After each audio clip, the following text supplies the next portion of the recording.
नमस्कार। Watch talks के इस एपिसोड में मैं आप सभी दर्शकों का हार्दिक स्वागत करती हूँ।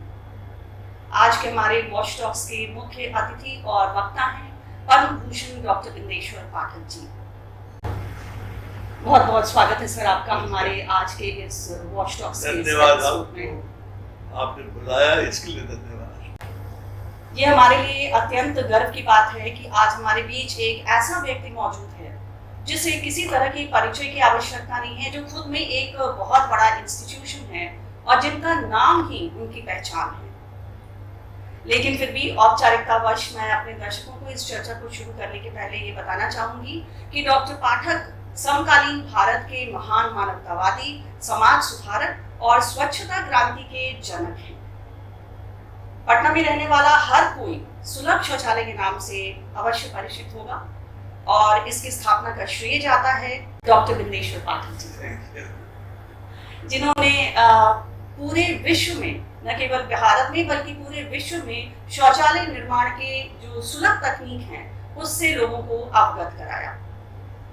ट्विन पिट और फ्लश टॉयलेट्स के आइडिया को इन्होंने न केवल कंसेप्चुअलाइज किया बल्कि उसे पूर्ण रूप से विकसित किया, उसे एक टेक्नोलॉजी के रूप में उसे डेवलप किया।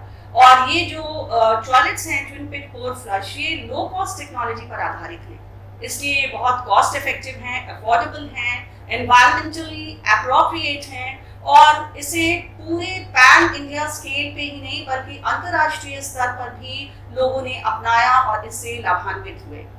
और ये एक बहुत बड़ी उपलब्धि है सर, और ये गौरव की बात है न सिर्फ बिहार वासियों के लिए बल्कि पूरे भारत देश के लिए। और अगर हम सैनिटेशन के हिस्ट्री को ट्रेस करने की कोशिश करते हैं तो हम पहुंच जाते हैं 20वीं शताब्दी की शुरुआत में, जब महात्मा गांधी ने ये नारा दिया था कि cleanliness is next to godliness, यानी कि स्वच्छता जो है वो ईश्वर के आराधना के तुल्य है, उसके समकक्ष है। गांधी जी के मन में दो अहम विचार थे जिस समय उन्होंने स्वच्छता क्रांति की शुरुआत की थी। एक तो ये कि किसी भी व्यक्ति को अपनी आजीविका के लिए मानव मल को साफ करने या अपने सर पर ढोने के लिए विवश नहीं होना चाहिए, और दूसरी ये कि मानव अपशिष्ट की निपटान की जो प्रणाली है, जो ह्यूमन बेस्ड डिस्पोजल मैकेनिज्म जिसे हम कहते हैं, वो एक वैज्ञानिक पद्धति, एक साइंटिफिक टेक्निक के अंतर्गत उसका डेवलपमेंट किया जा सके। लेकिन उस समय का दौर शायद ऐसा था, राजनीतिक अस्थिरता थी, संसाधन शायद उतने नहीं थे और तकनीकी विकास भी उतना ज्यादा नहीं था, इसलिए गांधी जी किसी तरह की तकनीकी वैकल्पिक व्यवस्था को विकसित नहीं कर पाए। डॉक्टर बिंदेश्वर पाठक ने गांधी जी के स्वच्छता आंदोलन को एक नया आयाम दिया, उसे आगे बढ़ाया और एक लो कॉस्ट टॉयलेट टेक्नोलॉजी को डेवलप करके इन्होंने एक तरह से गांधी जी के अधूरे सपने को पूरा किया। इसके अलावा हम कह सकते हैं कि बहुत तरह के जो विभिन्न प्रकार के जो भेदभाव होते हैं, चाहे वो महिलाओं के खिलाफ हो या वो जाति के आधार पे हो, चाहे वो अछूतों के लिए हो, हर तरह के भेदभाव के खिलाफ इन्होंने एक सैद्धांतिक लड़ाई लड़ी। वर्ष 1974 जो है वो स्वच्छता क्रांति के जो फेज था उसके लिए एक माइलस्टोन साबित हुआ सर। और ये इसलिए साबित हुआ क्योंकि इसी वर्ष में स्नान करने के लिए, नहाने के लिए और सारी टॉयलेट सुविधाओं से लैस सार्वजनिक शौचालयों का निर्माण पटना में शुरू किया गया आपके द्वारा। तो ये एक बहुत बड़ा मील का पत्थर साबित हुआ हमारे स्वच्छता की हिस्ट्री में, सैनिटेशन की हिस्ट्री में। तो सर मैं आपसे एक छोटा सा प्रश्न करना चाहूंगी कि ये एक बहुत ही विजनरी मूव था आपके पार्ट में, किसी ने इसके बारे में सोचा नहीं था, तो आपने इसकी परिकल्पना कैसे की? क्या कुछ विचार थे जो आपके मन में आए कि आप इस तरह के इनिशिएटिव को लिए? What inspired you, what motivated you to take this initiative? उसमें ऐसा हुआ कि 1973 सबसे पहले हम लोगों ने घरों का शौचालय जो है जो आपने कहा, तो आरा शहर में लगाया उसको। आरा शहर ने मंजूरी दी हमको शौचालय का बनाने की। वो बनाने के बाद वहाँ के चेयरमैन थे रामविलास, उन्होंने कहा कि बेटा ये तो गांधी का सपना था, हम भी गांधीवादी हैं और सारे गांधीवादी आज़ादी के बाद गांधी को भूल गए, तो इसको आगे बढ़ाओ और हम लोग तुमको सपोर्ट करेंगे। और फिर विषय थे संस्कृति और उसके बाद शुरू हुआ बक्सर। ये जब दोनों काम हो रहा था तो बिहार सरकार ने सुलभ को सारे प्रदेश के लिए काम दे दिया, उसे अप्रूवल निकाल दिया कि आप सारे मुंसिपलिटी में काम करिए, सारे शहर में करिए, तो डिमांड बढ़ गया उसको। पटना के प्रशासक श्री राजदेव नारायण सिंह जो IAS पदाधिकारी थे,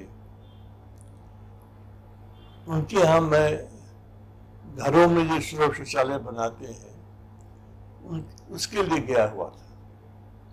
वहां पर अपने मुख्य अभियंता को बुलाया था कि गांधी मैदान के दक्षिण में जहाँ रिजर्व बैंक का बिल्डिंग है, वहाँ 2000 से 3000 लोग खुले में शौच करते हैं, जगह बहुत गंदा है, वहाँ पर पब्लिक टॉयलेट बनाना है, तो आप कृपया वहाँ आ जाइए। अब उनको क्यों कैसे बात सूझी मैं नहीं कह सकता आपको, तो उन्होंने मुझसे पूछा कि क्या आप वहाँ आ सकते हैं? हम सर जरूर आ सकते हैं, आप आदेश देंगे तो आप आइए, आप 3 बजे आ जाइए। अब मुख्यमंत्री भी आ गए, राजदेव नारायण सिंह जी भी आ गए, मैं भी पहुंच गया। अब कहे कि आज शौचालय बनाइए। चीफ इंजीनियर कहे कि सर आज कैसे बनेगा? बनेगा 1 महीने में, 2 महीने बन जाएगा, आज तो नहीं बन सकता है।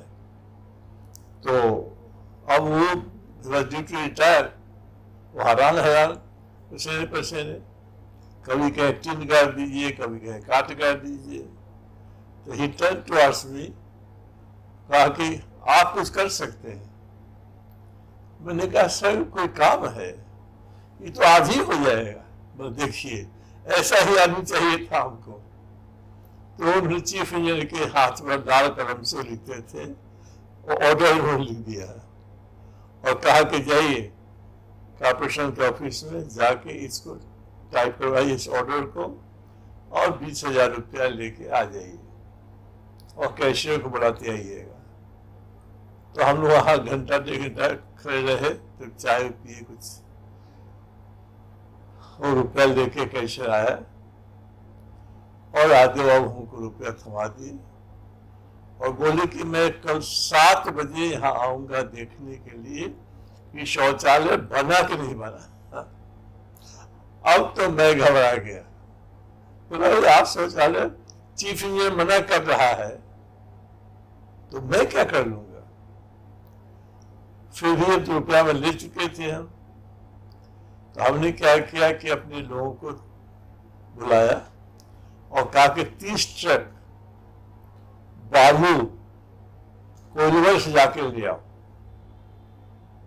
और फिर हमने कहा कि नर्सरी में जाओ और जहाँ फूल मिल जाए, पौधा मिल जाए, वो कोई 500 उठा के लिया तुम लोग। तो 12 बजे रात तक बालू भी आ गया और फूल भी आ गया। तो हमने कहा पूरा बालू को बिछाओ ताकि कोई गंदा पखाना दिखाई न पड़े, कोई महक ना आवे उससे। तो पूरा बिछा दिया गया। जितने फूल और पेड़ थे इत्यादि उनको मिट्टी में गाड़ दिया गया ताकि लगे कि पहले से पौधा लगा हुआ है। उसके बाद हमने पंडित जी को बुलाया, खड्डा खुदवाया, कहा पंडित जी इसमें चंदन के लकड़ी का जो है धूप डालिए इसमें। तो वो धूप डालने लगे तो जगह ऐसा हो गया, हवा चलने लगी, तो फूल और पेड़ वो लहला रहे झूम रहे हैं और सुगंध आ रहा है चंदन का, कोई अब गंदी नहीं हो पर है और तो जगह ही बदल गया वो। और तब तक 4 बज गया। अब हमको तो कोई ज्ञान था ही नहीं पब्लिक टॉयलेट का। तो हमने क्या किया कि हम लोग का जो घर का शौचालय बनाते हैं उसका जो मिट्टी खोदते हैं वो 2 सेफ्टी पर पर्सन पर ईयर के हिसाब से, हमने देखा कि पब्लिक टॉयलेट है, इसमें पानी ज्यादा गिरेगा, तो 8 सेफ्टी पर पर्सन पर ईयर के हिसाब से हमने डिजाइन कर दिया और मिशन को कहा कि आप लोग खोदो, इसको खोदना शुरू कर दिया। और जब तक खोद रहा था तब तक 7 बज गया और वो तो टाइम पर चलते थे। राजेंद्र नारायण सिंह सामने आके खड़ा हो गए, थैंक यू, हम तो यही चाहते थे, कितना सुंदर जगह हो गया, कितना बढ़िया हो गया, चाय मंगाओ और चाय मंगाया गया। 4 कुर्सी हम रखे थे पहले से, वो कुर्सी बैठे और लोग बैठे वहां पर, और चाय पी के राजेंद्र ने कहा कि जल्दी पूरा करिए, करके चले गए।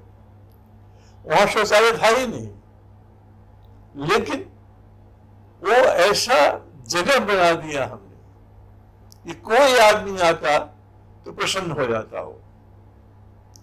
तो 2 बार ऐसे मेरे जीवन में घटना घटी है। एक तो ये कि तुरंत हमने कह दिया कि हो जाएगा। दूसरा, मेरे घर के कंपाउंड में ही जामुन का पेड़ था, मां नहा रही थी कुएं पर, कुआं भी हम लोग कंपाउंड में था, और चढ़ गए हम जामुन के पेड़ पर, माँ को पता चला नहीं और हम दांत टूट गए, तो वहां से हम गिरने लगे। अब सोचते हुए गिरता हुआ आदमी कहीं सोचेगा, और मैं क्या सोच रहा था कि यदि छाती के भर गिरेंगे तो छाती में टूट जाएगी तो मर जाएंगे हम, तो हम हाथ से रखना चाहिए। तो बताइए कितना जामुन के पेड़ की ऊंचाई होगी, वहां से गिर रहे हैं, सोच भी रहे हैं, तो गिरे तो हम मेरा हाथ टूट गया पूरा। अब हाथ टूट गया तो ये हम घुमा के देख रहे हैं कि घूम क्यों रहा है, तो हाथ टूट गया था तो घूम रहा था। फिर गाँव के लोग दौड़े, फिर फट्टी बांध दिया एक आदमी और उसमें कपड़ा लगा दिया। तो डॉक्टर बोला कि देखो, जिसने ये कपड़ा लगा दिया, फट्टी बांध दिया, बड़ा पुण्य का काम किया, क्योंकि तो पूरा हड्डी छेद देता, पूरे हड्डी टूट चुका है, ये तो प्लास्टर होता ही नहीं। तो जिसने किया हुआ अच्छा काम किया। और हम, आपका आश्चर्य रहेगा, सिर्फ प्लास्टर में हो रहा था, जब उसमें हमने आवाज लगाई, चिचियाना कहते हैं हम लोग, तो चिचियाए। उसके बाद प्लास्टर के बाद डॉक्टर पूछते हैं कुछ खाओगे? हमने कहा कि सर खजूरी खाएंगे। डॉक्टर जो हंसे कि देखो ये लड़के को, इसका हाथ टूट गया है, एक खजूर मांगता है, एक खजूर ला के दो खाने के लिए इसको। ये उस समय यदि हम ना कह देते तो इतिहास दूसरा बन जाता, इसीलिए ये बड़ा महत्वपूर्ण था। अब उसमें क्या हुआ, राजदेव ने कहा कि भाई हम जमीन दे दी आपको, बनाने का रुपया दिया और देंगे, लेकिन चलाने का नहीं देंगे। ये तो पब्लिक से पैसा लेके आपको चलाना होगा। ये न्यू कंसेप्ट था जो इंट्रोड्यूस हुआ है आपको पटना में for the first time India में। इसके संचालन और रखरखाव के लिए, हाँ, 1872 में एक कानून पेश हुआ था कलकत्ता कॉर्पोरेशन ब्रिटिश टाइम में। उसमें ही हुआ था कि पैसा लेके शौचालय चलाया जाए, और 78 में कानून बना, नहीं काम किया। तो 96 वर्ष के बाद पटना में हमने इसको शुरू किया। तो उसमें शौचालय बनाए, नहाने का बनाया घर, पेशाब खाना बनाया, और हाथ धोने का वॉश बेसिन, और सोप पाउडर दिया हाथ धोने के लिए, और attendant round the clock. Public toilet की जो सबसे बड़ी खूबी है कि 24 घंटा यदि उसकी देख रेख होगी तब तो वो चलेगा, साफ रहेगा, और नहीं तो वो गंदा हो जाएगा। तो उसमें पैसा था 10 पैसा, आपका आश्चर्य रहेगा। पहला दिन 500 आदमी आया देखने के लिए, इंस्टॉल करने की, सॉरी, इस्तेमाल करने के लिए। अब समझिए कि 50 रुपया करीब आया और उस समय से यात्रा शुरू हो गई और फिर वो बढ़ने लगे। इस गांधी मैदान में बड़े वीआईपी लोग घूमते थे सुबह सुबह, तो उधर जो जाते थे उस इलाके में दक्षिण तरफ, तो नाक को बंद कर लेते थे। अब नाक बंद नहीं कर रहे थे, तो उन लोगों को लगा कि क्या हो गया, अब गंध आ ही नहीं रही है। तो आके देखते थे कि हाँ क्या हो रहा है। हमसे लोग मिलते थे, बात करते थे, हाँ, तो खासकर आते थे। तो कहने का मतलब क्या है कि ये जो शौचालय की बात है, इसमें सबसे बढ़िया है कि हम राउंड द क्लॉक उसका मेंटेनेंस करते हैं। और जो पैसा पब्लिक है, 10,000 इस प्रकार के शौचालय जगह पर हमने बनाए हैं। और सबसे बड़ा बनाया है हमने पंढरपुर में, महाराष्ट्र में। वहां पर 2 लाख लोग अब इस्तेमाल करते हैं शौचालय का, और अगले 2 वर्ष के बाद 4 लाख लोग इस्तेमाल करेंगे। ये दुनिया में इतना बड़ा शौचालय है ही नहीं है, ठीक है। फिर बहुत जगह एयर कंडीशन टॉयलेट है, बहुत जगह लॉकर्स है, बेबी फीडिंग के लिए जगह है, बैठने की जगह है, कपड़ा बदलने की जगह है। तो अब जो है ये, हाँ, ये दोनों जो हाउस होल्ड टॉयलेट, और जब माननीय प्रधानमंत्री श्री नरेंद्र मोदी जी जब प्रधानमंत्री बने, तो पहला स्पीच जो लाल किले से उनका था, उसमें ही था कि जो महिलाएं हैं उनको बहुत कठिनाई होती है, बच्ची यहाँ कठिनाई होती है, वो स्कूल नहीं जा पाते हैं, इसीलिए उनका कहना था कि जल्दी से जल्दी शौचालय बनाए जाए। और स्कूल में तो कहा कि इस साल 1 साल के अंदर 4,50,000 स्कूल है, उसमें शौचालय बन जाने चाहिए, जो बन गया। तो ये है कि जो पटना में हमने शुरुआत की इसकी बिहार में, तो बिहार से बहुत सी बाहर गया है, भगवान बुद्ध के उपदेश गए हैं और सब चीज गया है। तो ये दोनों शौचालय का अब देखिए क्या है कि हमने बनाया 16 लाख शौचालय घरों में और 10,000 पब्लिक प्लेसेस पर। भारत सरकार ने इसी डिजाइन पर आपको शौचालय होता है बनाए कितने 10 करोड़ घरों में। बांग्लादेश ने बनाया, वियतनाम ने बनाया, और अभी बाहर के लोग आए थे विदेश के। तो हमने कहा कि देखिए यही 2 टेक्नोलॉजी है जिससे कि आप सैनिटेशन की समस्या का निदान निकाल सकते हैं। आपको ये जो सीवर सिस्टम है उससे ही होने का नहीं।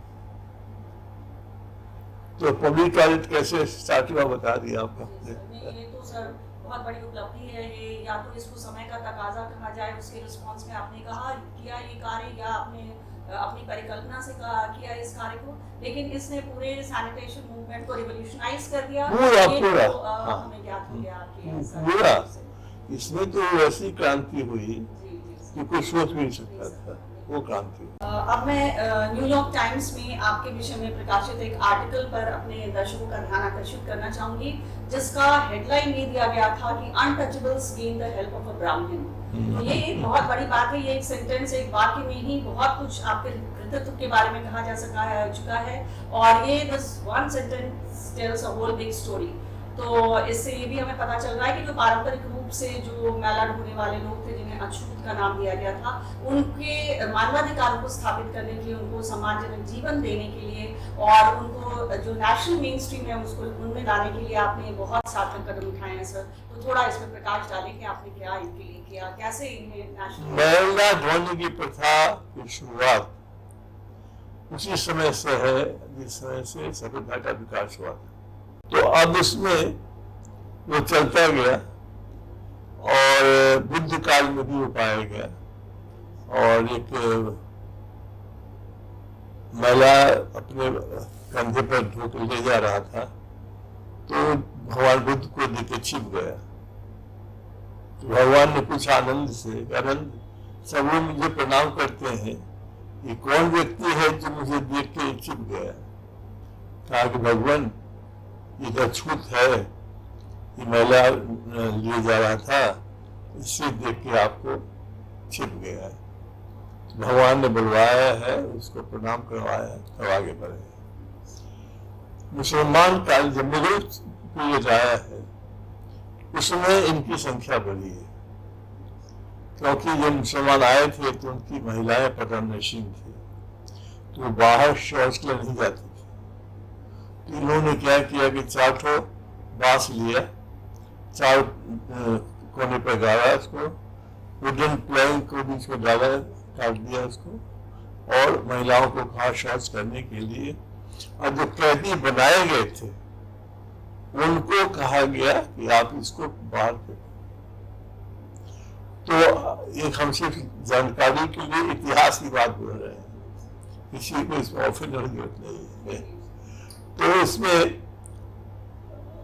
2829 अवकाश जो क्षत्रियों के हैं, वो उतने के उतने वो इसके देश के हैं। तो मोस्टली आप देखेंगे कि राजनीति में लड़कियां सुंदर होती हैं, लड़के सुंदर होते हैं, और पखाना साफ करके आते हैं, साबुन लगाकर नहाते हैं, भात चावल खाते हैं और पान खाते हैं। ये जो औष विकास के लोग हैं वो इस प्रकार से बिना साफ से नहीं रहते। ठीक है, इसका मेन कारण है कॉलोनियल जो है शिक्षण से। इसको गांधी चाहते थे कि प्रथा समाप्त हो जाए। जैसे आपने कहा कि उस समय कोई वैज्ञानिक शौचालय नहीं था, व्यवस्था नहीं थी, तो गांधी चाहते थे कि मैं अपना जन्म नहीं हो, और यदि हो तो छोटों के घर में, ताकि उनको इस काम से निकाल सके। तो हमने इस काम से उनको निकाल करके, पढ़ा के, लिखा के, काम सिखला करके, मंदिर ले जा करके, स्नान करा करके, अब इस प्रकार से कर दिया कि समाज ने उनको स्वीकार कर लिया, और ब्राह्मण कहलाते हैं। अब ये वाल्मीकि ब्राह्मण कहलाए, ये तो बहुत मुश्किल है। तो जो आर्टिकल आप जिसकी चर्चा कर रहे थे, ऐसे बहुत से आर्टिकल आए जिसमें कहा कि ये ब्राह्मण हो करके, तो इसमें क्या है कि ब्राह्मण की बात नहीं है। ये जैसे रेलवे लाइन होता है ना, 2 लाइन होता है, ये कहीं मिलता नहीं है आपस में। इसलिए ब्राह्मण और जो है जो महिला होते थे, इनका मिलने का कोई चांस नहीं था। हम जब इस काम में शुरू किया और बेटिया कॉलोनी में रहने लगे अछूतों के साथ, तो हम गए ससुराल, शादी हो गई थी।